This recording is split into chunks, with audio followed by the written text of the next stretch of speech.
पाकिस्तान की कथनी करने में हमेशा से फर्क रहा है और उसकी जुबान की कोई कीमत ही नहीं है, ये हमने कई बार देखा। एस जयशंकर ने अब बात करें आतंकवाद, अलगाववाद और उग्रवाद की बात की। उन्होंने कहा कि ये 3 दानव है। क्या सदस्य देश इन दानवों का वध करने में भारत की मदद करेंगे?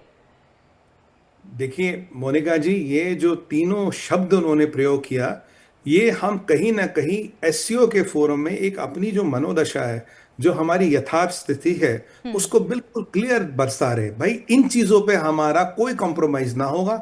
आप ये ना समझिए एससीओ की भाई इसमें बायलैटरल चीजें डिस्कस ना करो, बड़ी बड़ी चीजें की बात करते नहीं। अगर भारत में चिता जलेगी तो पाकिस्तान में बारूद फटेगा, सीधी सी बात है। अगर आप सोचते हो आप आतंकवाद करोगे, अगर आपको लगता है, क्योंकि काफी पाकिस्तानियों को यह भ्रम था जो उन्होंने पहलगाम में किया, ये बालाकोट और उरी का उन्होंने बदला लिया, ये उनको भ्रम था। पर उसके बाद जो पाकिस्तान में कहर बरपा, उसके बाद उनका ये भ्रम टूट गया। डॉक्टर जयशंकर साहब सीधे कह रहे हैं, भाई एक बात बताओ, तुम्हारे यहाँ पाकिस्तान बैठा है, तुम उसको हथियार दे रहे हो। और राहुल सिंह साहब जो हमारे डिप्टी आर्मी चीफ है, जनरल साहब, उनका वक्तव्य देखिए मोनिका जी, पूरे टाइम पाकिस्तान को चाइना एक्टिव इंटेल दे रहा था। एक्टिव इंटेल मतलब कहाँ भारत की सेना, कहाँ मूवमेंट है, कौन सा हथियार लॉन्च करी, कौन सा डिवीजन मूव कर रहा है। यहां तक जनरल सिंह कहते हैं, जब हमारा डीजीएमओ साहब उनके डीजीएमओ से बात कर रहे थे, गाई साहब, तो वो कह रहे थे पाकिस्तानी डीजीएमओ, भाई आप ये हथियार ना चलाएं गाई साहब, हमें पता आप ये हथियार चलाने वाले, मतलब कौन सा वेक्टर हम यूज करने वाले, इस तक की इंफॉर्मेशन चाइना उन्हें रियल टाइम पे दे रहा था। और हमने तो शुरुआत आतंकवाद के ठिकानों को तोड़ने से की थी ना। हमने तो पाकिस्तान पे हमला नहीं किया, शुरुआत तो आतंकवाद के ठिकानों को तोड़ने की, बर्बाद करने के लिए की थी। फिर पाकिस्तान ने इंटरवीन किया, मुंह की खाई वो। अगर ऐसे में आप साथ आ रहे हो, आपके ड्रोन, आपकी टेक्नोलॉजी, आपके मिसाइलें, आपके जहाज, आपका टेक्नीशियन, और आप सोचते हो कि मैं टेबल के साथ आपके साथ बैठ के चाय बिस्कुट खाऊंगा, नहीं भाई साहब, ये नहीं होगा। ये बदला हुआ भारत है। हम किसी भी प्लेटफॉर्म की सम्मान और मान्यता तब तक मानते जब तक वो हमारे राष्ट्र हित के आड़े नहीं आता। अगर वो हमारे राष्ट्र हित के आड़े आ गया, ऐसा कोई प्लेटफॉर्म नहीं, ऐसा कोई समूह नहीं, ऐसी कोई कमिटी नहीं, ऐसा कोई मंच नहीं जो भारत के राष्ट्र हित से ऊपर हो, ये मोदी सरकार नहीं मानेगी। डॉक्टर भारत का युवा, भारत की जनता इसको मानने को तैयार नहीं है। और अमित शाह जी ने कहा था, गोली चलाओगे तो गोला चलेगा।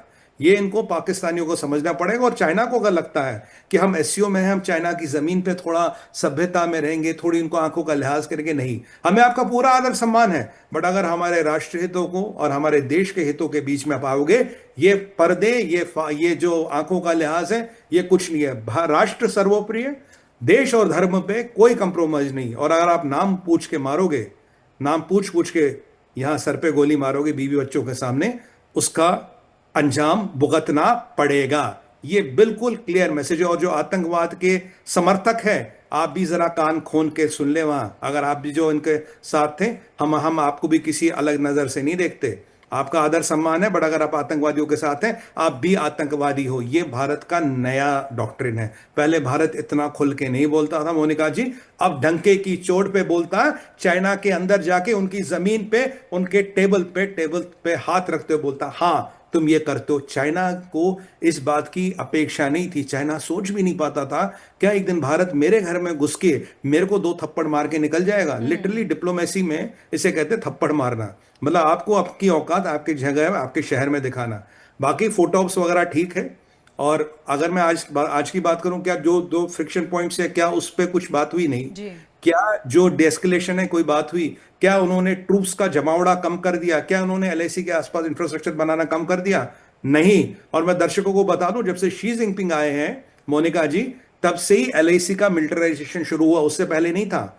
इस बंदे ने आते ही एलआईसी का मिलिटराइजेशन शुरू कर दिया।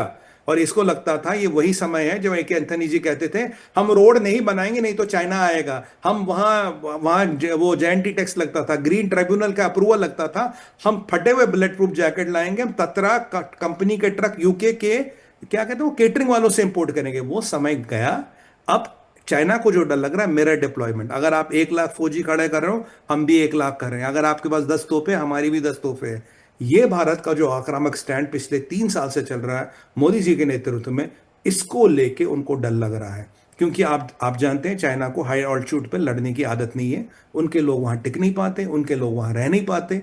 और हम तो आप देखिए कब 1984 से, उससे पहले से हम सियाचिन पे, हमें तो 30 साल से प्रैक्टिस है जी, हमें तो खूब प्रैक्टिस है। और भारतीय सेना का जवान जो है उसकी तो बात ही कुछ और है। वो नौकरी थोड़ी तनख्वाह के लिए करता है, वो नौकरी वहां पैसों के लिए नहीं करता, उसके खून में है भारत, उसके दिल में है भारत, बिल्कुल। उसके आंखों में है भारत माँ का सम्मान। मरता है या मारता है सम्मान के लिए, किसी नौकरी या तनख्वाह के लिए नहीं। वो और वहां जो चाइना का सिपाही है वो चाइनीज कम्युनिस्ट पार्टी के लिए काम करता है, चाइना के लिए काम नहीं करता। बहुत फर्क है मोनिका जी, आसमान जमीन का फर्क है यहाँ पे।